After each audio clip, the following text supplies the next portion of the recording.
సంఘ చరిత్ర, దేశ చరిత్ర రెండింటినీ బేరేజీ వేస్తూ దేశం యొక్క స్థితిగతులను, దేశం యొక్క చరిత్రను మార్చినది క్రైస్తవ చరిత్ర అని చాలా విషయాలు మాట్లాడారు. మరి ఎంతమంది ఆ విషయాలు పట్టుకుంటున్నారు నాకు తెలియదు.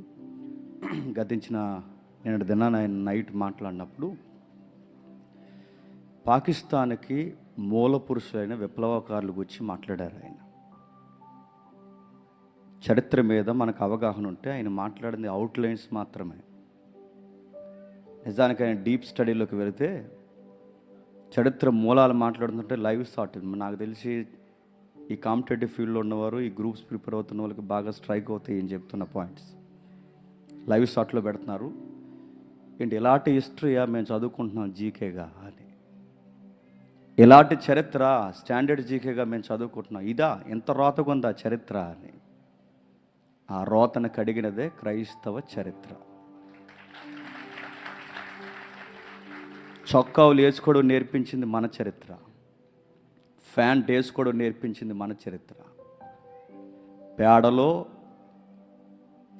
రైస్ ఏదైతే ఉందో, గోధుమలు లేదా ఈ రైస్ ఏదైతే ఉందో విత్తనాలు పేడలో కలిపి మన పెద్దలకి జీతం ఇవ్వండి అని అడిగితే పేడలో కలిపి ఆవు తిన్న ఏదైతే ఉందో తన కరగని గింజలు, వడ్ల గింజలు ఏవైతే ఉన్నావో ఆ పేడను కొలిసిస్తే ఆ పేడను కడుక్కుని ఆ గింజలు ఉడకబెట్టుకుని గంజి తాగిన రోజుల నుంచి ఈరోజు బిర్యానీలు తినే స్టేజ్కి వచ్చామంటే మన క్రైస్తవ చరిత్ర.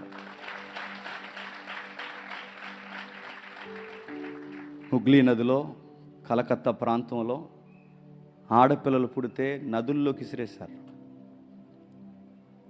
పిల్లలు ఏడిస్తే ఏదో భూతం పెట్టింది, దయ్యం పట్టింది అని తీసుకెళ్ళి మర్రి చెట్లు కట్టేస్తే ఆ మర్రి చెట్టుకున్న ఆ చీమలు, ఆ నల్లటి చీమలు కొరుక్కుని తింటుంటే దేవత కోరుకుంది. దేవత కోరుకుంది కనుక బిడ్డ అంతా ఎక్కేడుస్తుంది. దేవతకి ఇచ్చేస్తున్నాను ఊరికి చివరి దూరంగా చీకట్లో కట్టేస్తే ఆ బిడ్డలు చనిపోతే దేవతలకు ఇచ్చేసాం బిడ్డలను అనుకునే మూఢనమ్మకాల నుంచి బిడ్డలు సాక్షాత్తు సృష్టికర్త స్వరూపమని కాపాడిన చరిత్ర మన చరిత్ర.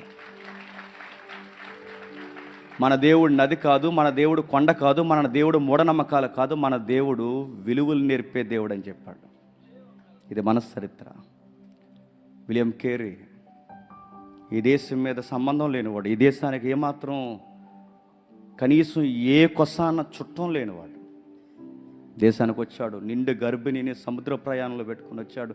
భార్య అడిగింది, ఏమని అడిగింది, ఎందుకయ్యా మన దేశంలో సువార్త చేయలేవా, భారతదేశానికే పోవాలా, నేను గర్భిణిని, అక్కడ వాతావరణం ఎలా ఉంటుంది, అదంతా అవసరం అంటే విలియం కేరీ అన్నాడు, భారతదేశానికి దేవుడు నన్ను పిలుస్తున్నాడని.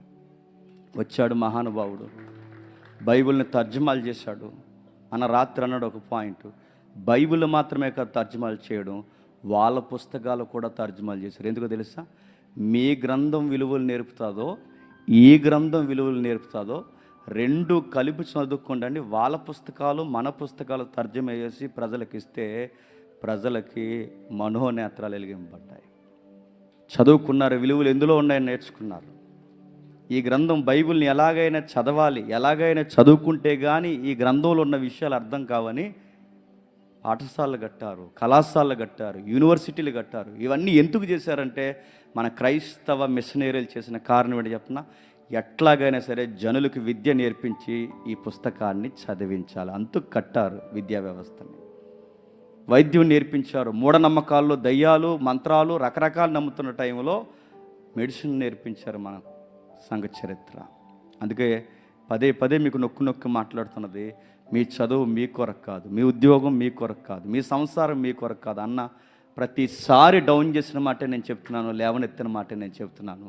మీ చదువు, మీ ఉద్యోగాలు మీ కొరకు కాదు, మీ చదువు మీ రాజు కొరకు, మీ చదువు మీ అధికారాలు ప్రభు కొరకు, మీ సంసారాలు ప్రభువుని కనపరచండి. అందుకే రాత్రి వీడియో సాంగ్ మీరు గమనిస్తున్నారు లేదో, సాంగ్ ఎండ్ అయిపోతున్నప్పుడు చివరిని ఒక రెఫరెన్స్ చేస్తాం, పౌలు గారు అన్నమాట. అందులో ఒక రెఫరెన్స్ ఉంటుంది, నేను భార్య కోసం చెప్పట్లేదు, నేను భర్త కోసం చెప్పట్లేదు, అయితే నేను క్రీస్తుని గూర్చియు సంఘమును గూర్చియు చెబుతున్నాను. అంటే దాని అర్థం ఏంటో తెలుసా, ఎవ్రీ క్రిస్టియన్ ఫ్యామిలీ అనేది ఒక మినీ చర్చ్ అన్నాడు ఒక రైటరు. మీ క్రిస్టియన్ ఫ్యామిలీని చూస్తే, మీ పిల్లల చదువులను చూస్తే సంఘం అంటే ఎలా ఉంటుందా, క్రీస్తు అంటే ఎలా ఉంటాడా, ఇంతగా వీళ్ళ సొసైటీ కోసం బతుకుతారన్న అర్థాలు వచ్చేలా క్రైస్తవ చరిత్ర నెలకొల్పింది మన రాష్ట్రాల్లో. కాబట్టి ఇలాంటి ఘనమైన చరిత్ర విన్నా మనకి కొంచెం జనరేటర్ ఇబ్బంది అవ్వడం వలన అన్నకి టైం కుదరలేదు. నేను అడుగుతున్నాను సభాముఖంగా, మీరు కూడా ఒకేసారి గట్టిగా అడగండి. ఎవ్రీ ఇయర్ మనకు రావాలని మనస్ఫూర్తిగా నేను కోరుకుంటున్నాను. అడగండి. చాలా సబ్జెక్ట్ ఉంది ఆయన దగ్గర, మనం ఎవ్రీ ఇయర్ నేర్చుకుందాం. హిస్టరీలో చాలా ఉన్నాయి, ప్రపంచ చరిత్ర చాలా ఉంది. ఆయన డిఫెన్స్, ఆయన దగ్గర మనం నేర్చుకోవాల్సింది అపోలోజిటిక్ అనే ఒక సబ్జెక్ట్ ఉంది. ఇంకోటి లాజిక్గా మాట్లాడే డిఫెన్స్ ఒకటి ఉంది. ఇంకా చాలా ఉన్నాయి. ఈ సెమినార్లో చరిత్ర చదువుదాం. అందుకే చరిత్రలో మనం నేర్చుకుందాం. అన్న మనల్ని ప్రేమించి వాతావరణ పరిస్థితులు, ఆయన కుటుంబ పరిస్థితులు ఆయన అనుకూలంగా లేకపోయినా మనతో గడిపినందుకు నిజంగా ఆయన బట్టి దేవుడిని స్తుతిస్తున్నాను. దేవుడు ఆయన దీవించిన గాక. దయచేసి ఇప్పటివరకు సుమారు 70 బాప్టిజాల వరకు అయినాయి. ఈ చరిత్ర నీకు అర్థమైతే, నీ రాజు ఘన చరిత్ర నీకు అర్థమైతే, ఇంకా బాప్టిజం పొందకుండా తిరుగుతున్న యవనస్తులు ఎవరైనా ఉంటే ముందు బాప్టిజాలు సిద్ధం కండి. చాలామంది తమ్ముళ్ళు ఏదో లవ్ లెటర్ రాసినట్టు రాసి ఇచ్చేస్తున్నారు ప్రశ్నలు. తిరగేసి అడుగుతూ నువ్వు బాప్టిజం తీసుకున్నావంటే తీసుకోలేదంట. నేను అడుగుతున్నాను, బాప్టిజం లేనప్పుడు నువ్వు సబ్జెక్ట్ నేర్చుకుని ఏం చేస్తావు చెప్పు. బాప్టిజం తీసుకో ముందు, అప్పుడు నేర్చుకో బైబిల్, అప్పుడు నిలబడు. నువ్వు బాప్టిజం రక్షణ జీవితం లేకుండా నువ్వు ఎవరికి బోధించడానికి సబ్జెక్ట్ అంతా నేర్చుకుంటావు. రక్షణలోనికి రా, రాజ్యంలో కట్టుబడు, ఆ దేవుని ఎదుట నిలబడి, ఆ రాజు ఎదుట నిలబడి, నీకు ఏమి రాలేదన్నాడు అన్నట్టుగా ప్రతీది అనుగ్రహించే దేవుడు మన రాజు. లేచి నిలబడదాం, ప్రార్థన చేసుకుందాం.